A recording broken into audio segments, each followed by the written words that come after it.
Hello, welcome to the third in this series of lessons on particles. We're going to talk about nuclide notation and nuclear equations. So we'll start by explaining what nuclide notation is, and then to illustrate it we'll talk about isotopes of hydrogen. That's got some useful general knowledge you should have anyway.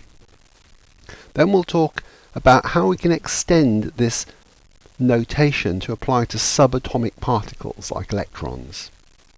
Then we can move on to nuclear equations and talk about how to balance them. So, a pen and paper will be useful because at various points there'll be questions for you to try, so you can pause the video and have a go. And a calculator isn't necessary because all of the arithmetic is pretty simple.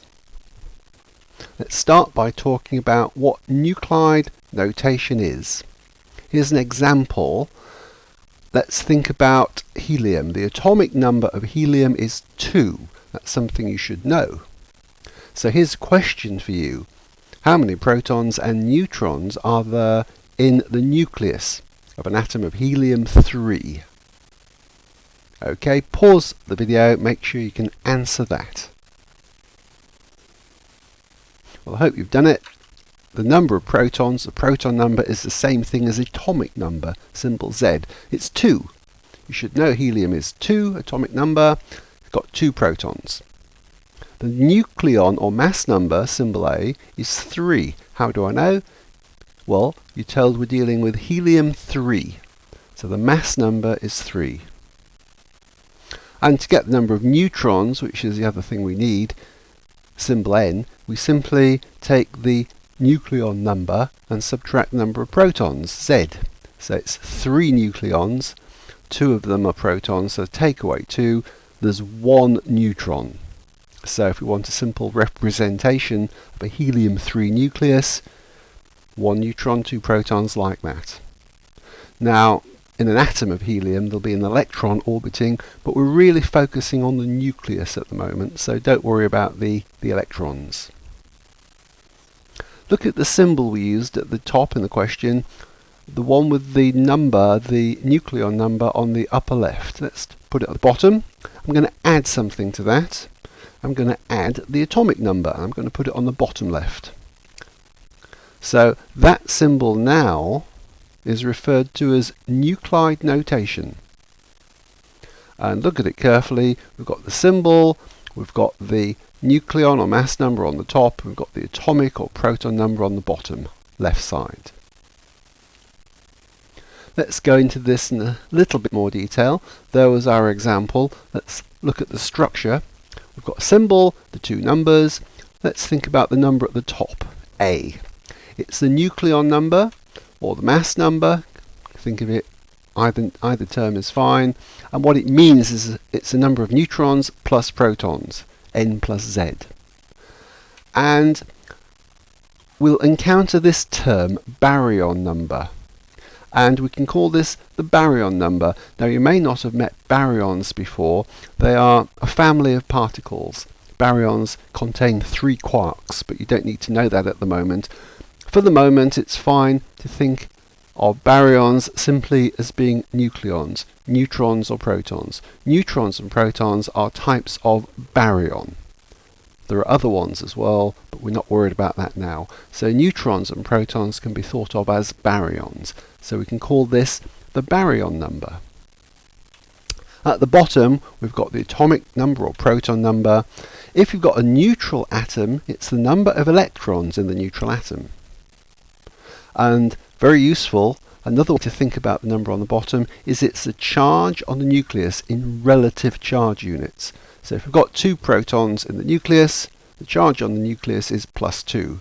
So this number tells us the charge on the nucleus in relative units. Here's a quick question for you to try for yourself. Pause the video and read it for yourself. Try it. Hope you did that. Let's go through it. You tell the atomic number of uranium is 92 and it's got 146 neutrons. How do we represent it? Well, the number of protons, the atomic number, is 92. the nucleon number we work out by adding the number of protons to the number of neutrons. 92 plus 146 gives 238. So we put our symbol U, and then top left we put the nucleon number, the mass number, 238. Bottom left we put the proton or atomic number, 92. Hope you got that. Let's move on. A little warning for you. When you're using nuclide notation, the symbol and the atomic number must match. Look at this. Can you see a problem with this? Well, there is a problem. Helium is an element with atomic number 2 protons in the nucleus. So it can't have 3 here and be helium. That's wrong. It's inconsistent. Maybe we mean this. If it's got 3 protons in the nucleus, atomic number 3, it means it's the element lithium. So that would be okay. Or if it is helium, the number on the bottom left must be 2. So you have been warned. Let's go on and illustrate nuclide notation by talking about isotopes of hydrogen. Now, hydrogen is a very important element. It's the most common element in the universe. You have a glass of water, it's got a lot of hydrogen in it, H2O, hydrogen. So let's think about the isotopes of hydrogen, or at least 3 of them. The most abundant, that means the most common isotope of hydrogen, has no neutrons in the nuclei. So, of course, you already know that hydrogen has atomic number 1, means there's 1 proton in the nucleus. And the most common form of hydrogen has 1 proton only, no neutrons. So the nucleus is a single proton. And when you have a glass of water, nearly all of the hydrogen in your glass of water is this isotope, 99.98% I believe, nearly 100% but not quite. Most of the hydrogen in ordinary water is this normal isotope of hydrogen. But there's another isotope of hydrogen, a rare one, and it's got 1 neutron in the nucleus as well as a proton. And there's an even rarer form of hydrogen, a rarer isotope, with 2 neutrons in the nucleus as well as the proton. So your task is simply to write the full nuclide symbols for these 3 isotopes of hydrogen. Pause, try it. Well, I hope you've done it. The first one, the most common form of hydrogen, it's simply this. The number on the bottom gives us the atomic number, the proton number. It's 1. There is 1 proton in the nucleus. And the number on the top is the nucleon or mass number. It's protons plus neutrons. Well, 1 proton plus 0 neutrons gives 1. So that's the symbol. And this is the most common form of hydrogen. It's usually what you mean when you write the symbol H. What about the next one?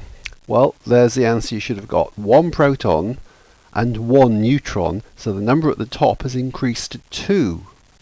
But still hydrogen, so it's still only got 1 proton. The bottom number is 1, but because of the neutron there are 2 nucleons present. And this has got a name. It's often referred to as heavy hydrogen.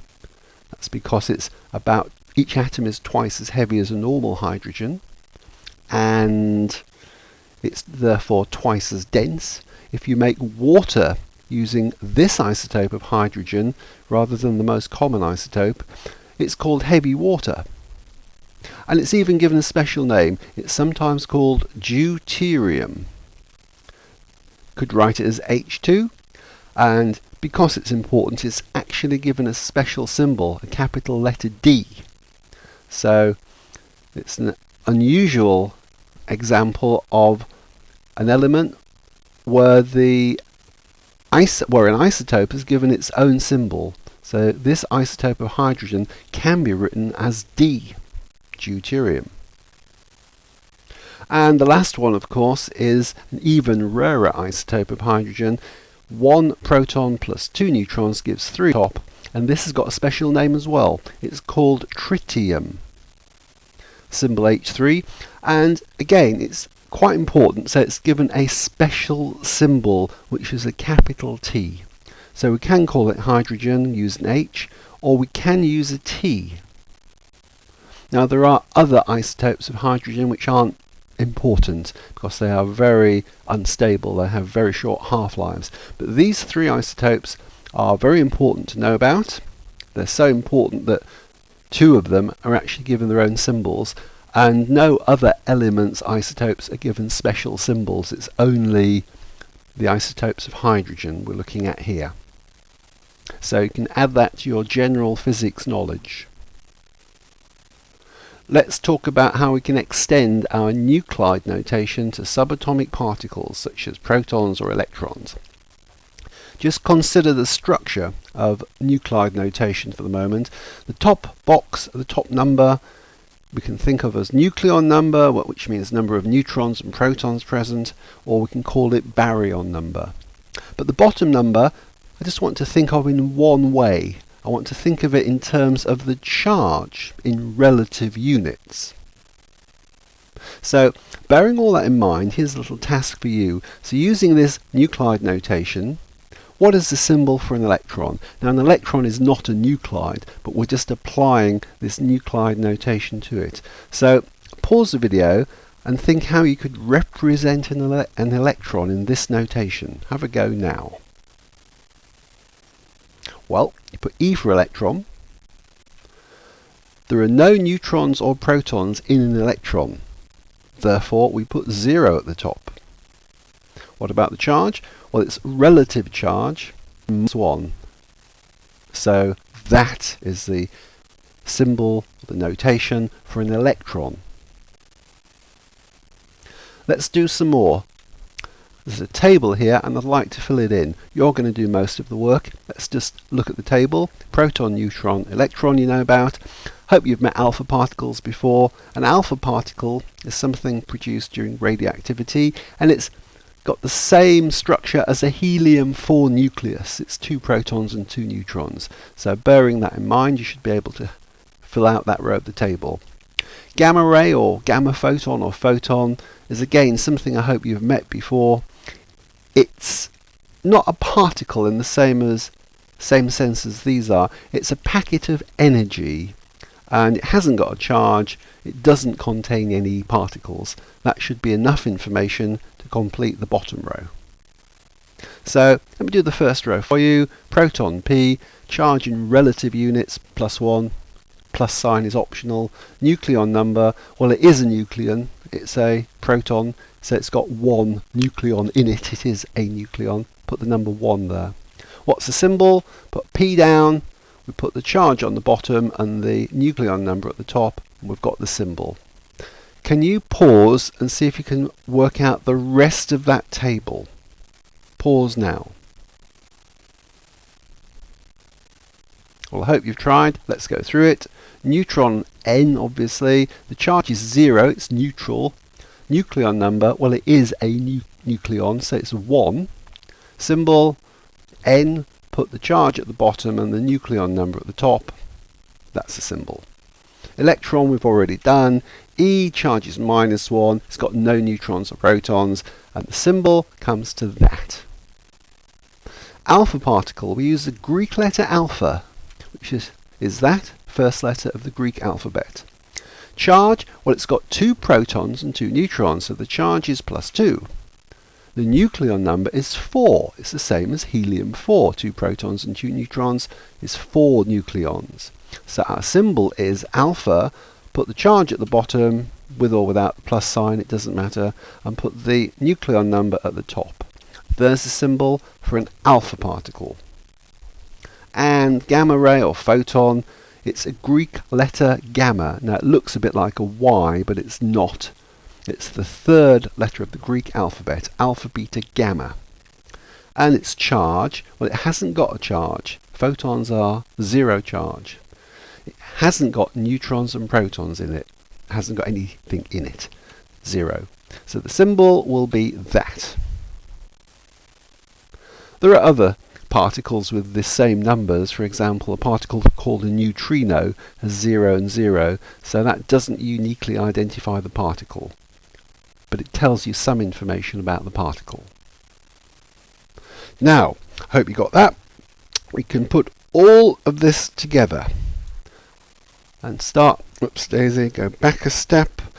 Let's talk about nuclear equations now. We're going to start by using alpha decay, which is a type of radioactivity, as an example, alpha decay.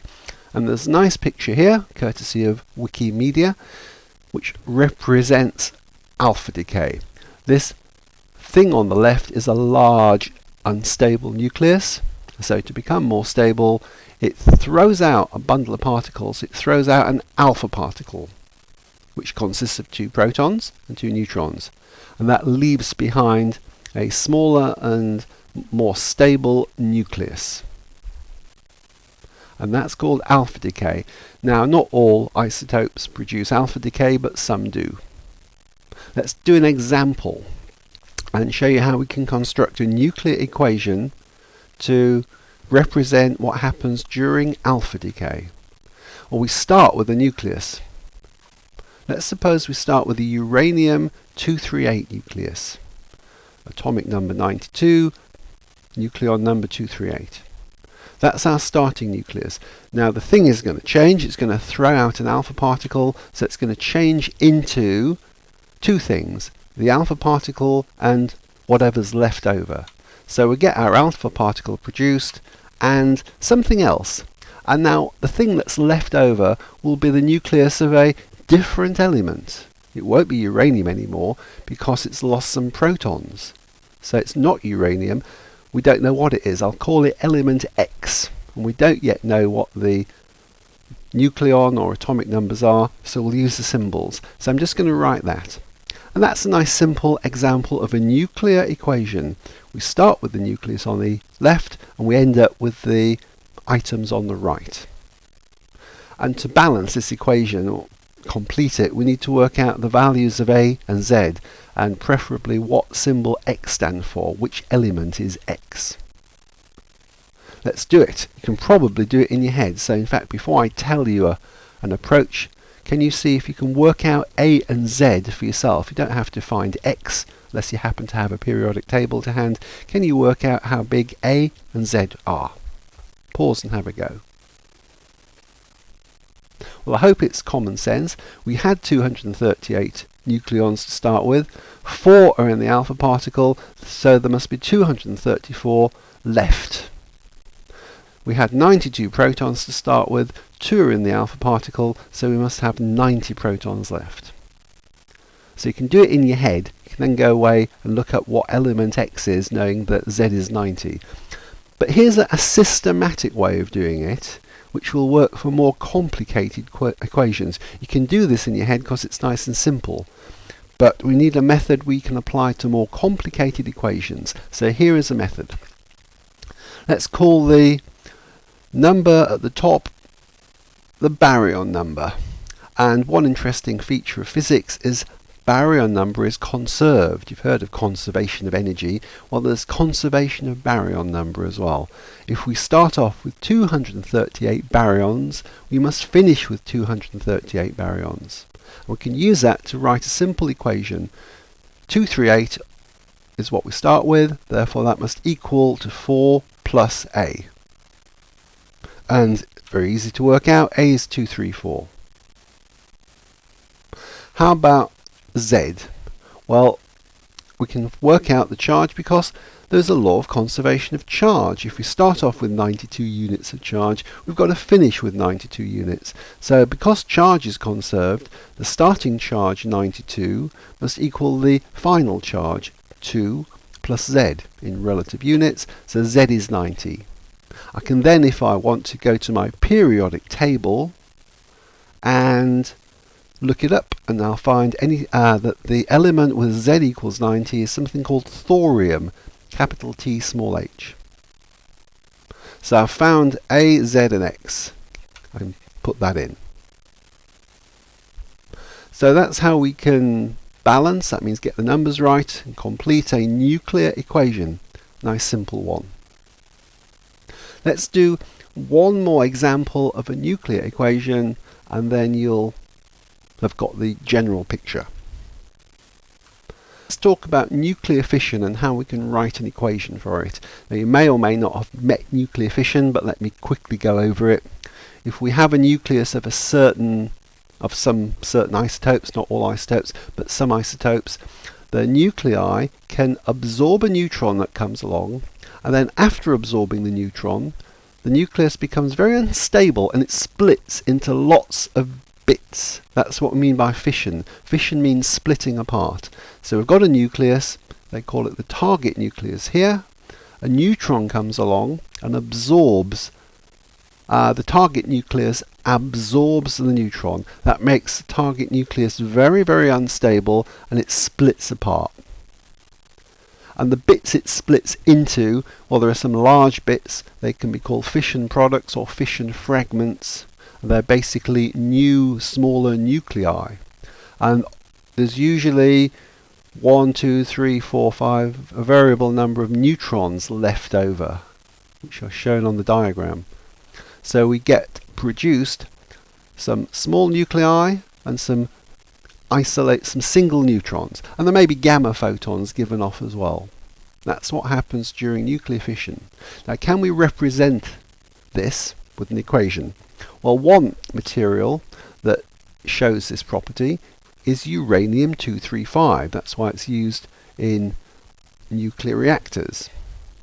And if we have a nucleus of uranium-235 and a neutron comes along, so we add a neutron to it, the neutron gets absorbed, makes the whole thing very unstable, and the thing splits into lots of bits. So it changes into, what does it change into? Well, there's a range of possibilities actually, but one possibility is this. It could change into an isotope of kryptons. That's one of the fission fragments, one of the small nuclei. Put the atomic number here. I've left the mass number out because we don't know what it is. We're going to have to calculate it. I'll just call it A. Don't know what that is yet. Might produce a second small nucleus, maybe something with 141 nucleons in it, but I don't know what the element is. I don't know how many protons are in it. I'll call it element X, and the number of protons I'll call Z. Have to work that out in a moment. And there might be some more left over. There might be 3 neutrons produced, and there might be a gamma photon, which looks like a Y, but it's meant to be a gamma. So we have a partly completed nuclear equation here. What we need to do is find the values of A and Z, and if possible the value of X.